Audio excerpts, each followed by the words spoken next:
Portland public school leaders explained there are several data points they look at when determining whether a school needs to pivot to remote instruction. The number of positive cases among students and staff, the number in quarantine, the staffing vacancies, and whether there are enough substitutes to step in. Staffing is the key factor. We consider the closure of our schools to in-person learning and activities to be a measure of last resort. The district stressed all of this is constantly evolving, but this was the snapshot PPS shared Friday. 754 students isolated due to COVID, 526 more in quarantine due to off-site exposure, compared with only 5 students quarantining due to an exposure on campus. As far as staff, 169 are in isolation, 58 quarantining after outside exposure, and 2 after an on-site exposure.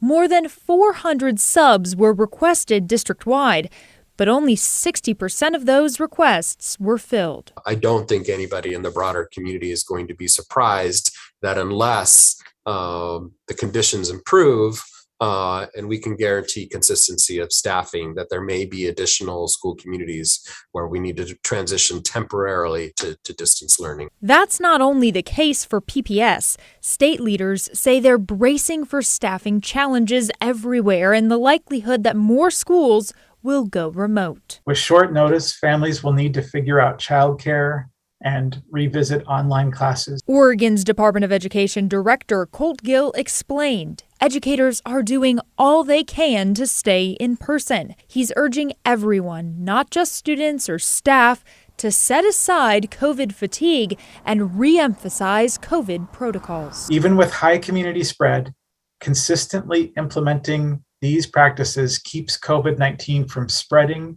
in structured school environments. We've proven this, but we have to commit to it to ensure that this works with the incredibly contagious Omicron variant. Other school systems like the Beaverton School District haven't made calls for closures, but are increasing some safety measures like masking for band and choir and even outdoors at recess, and pausing other programs like school assemblies and visitors in the building. The district is even pausing the Test to Stay program due to a severe staffing shortage.